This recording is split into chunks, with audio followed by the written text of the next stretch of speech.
back to my film and TV channel. Hope you're all staying safe and well. We're going all Italian today. Yes, we're going over to Netflix Italy. A lot of love in Italy for this film. Yeah, a lot of people saying it's one of the best Italian films for a while.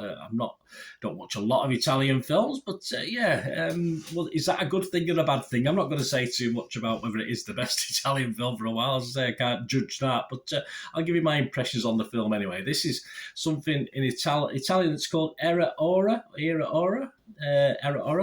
a 15 certificate. So we're going to have a look at something called Still Time. Please, if you are new to the channel, please push that subscribe button, push the bell notifications, film reviews, information, vlogs, lots of different things. We even do the odd quiz from time to time. So please, if you can, give us a follow, spread the word, that'd be much appreciated. If you are pressing buttons or you press that button, if you can press a little like button, I'm trying to get a minimum of 15 likes, 15 thumbs ups if I can, so if you can help me towards that.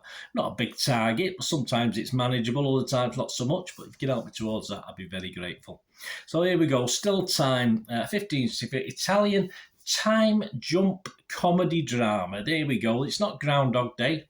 We're not reliving the same day. We're jumping in time. A bit like that old, is it Adam Sandler film or Brendan Fraser film years ago? I've done that off the top of my head now. I can't remember what it is, where he's obviously life's ebbing away, and it might even be someone else. Adam Sandler? Yeah, it could have been. I'm not too sure. I think it was Adam Sandler, wasn't it? Where he's obviously zooming through time.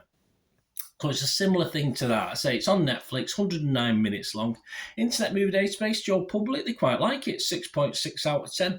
Rotten Tomatoes, they like it. 4.1 out of 5, 81% positivity. All these scores and comments was at the 23rd of March 2023 whilst I'm recording this. And what's it about? Well, we know it's time jumping, don't we?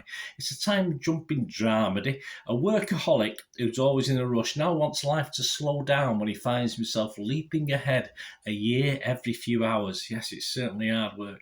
I'll attempt to say the actors: Andrea Purgatori, Barbara Ronchi, Eduardo Leo, Francesca Cavallin, Mario Squighelli, Massimo Vetmuller. There you go. So my apologies for you if I got any of those wrong.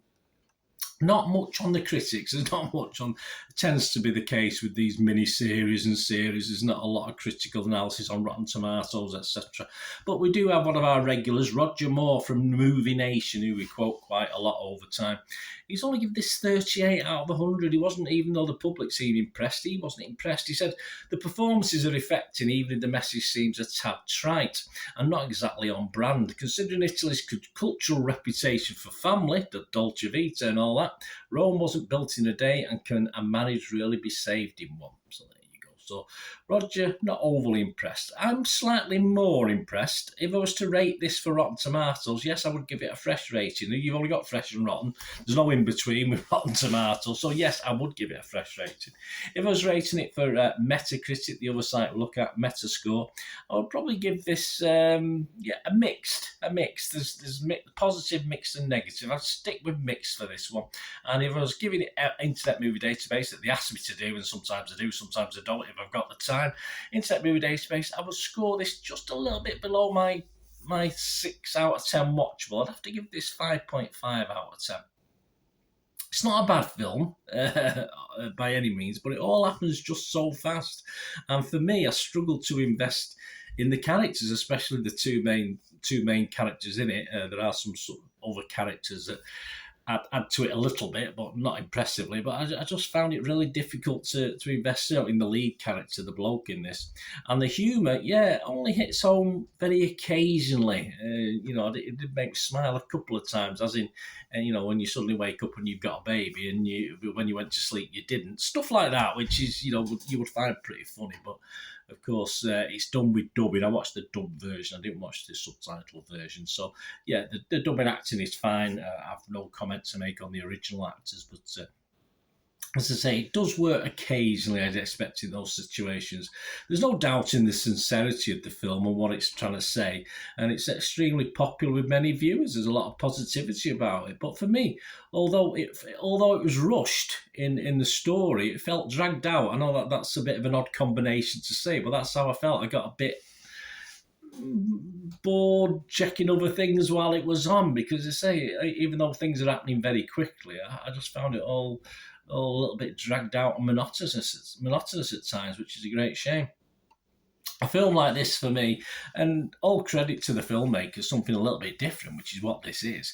A film like this to me has to have a redeeming quality. The main protagonist has to go back and make right some poor decisions, old Christmas Carol stuff like this, Groundhog Day, etc., etc. But most of the film, it has little to do than move forward and suffer even more pain, and we suffer the pain with him, not always in a good way, without knowing really the minutiae of his journey from year to year and what caused things. And you can of course put two and two together and make four, but I don't want that. I wanted a little bit more detail in it, and there are touching moments, of course there are. And the ending does point to a brighter future, but this poor sod lost years of his life, and I just felt a little bit cheated for him, and I felt a little bit cheated for me. And though perhaps, as I said, it's quite an original in its concept, the way it doesn't give you that chance to go back and remedy things, which you expect, so that's quite clever. It just left me a little bit unfulfilled by it all, so it just didn't go down that well with me. But as I said, not a disaster, but just not quite what I would have wanted from this sort of time jump sort of film, which I do like. I like science fiction, from Star Trek to this sort of thing. I do like timelines and jumps, etc., etc. But just didn't quite work for me. I just felt all a little bit shallow. Lots going on, but seems to have just glossed over, just passed me by, really. Like it passed him by, so a lot of it passed me by as well. Anyway, thanks for watching. Let me know what you thought. It'd be great to hear from you. Until we meet again, that's one thing, don't I? Please stay safe, everyone. Bye for now.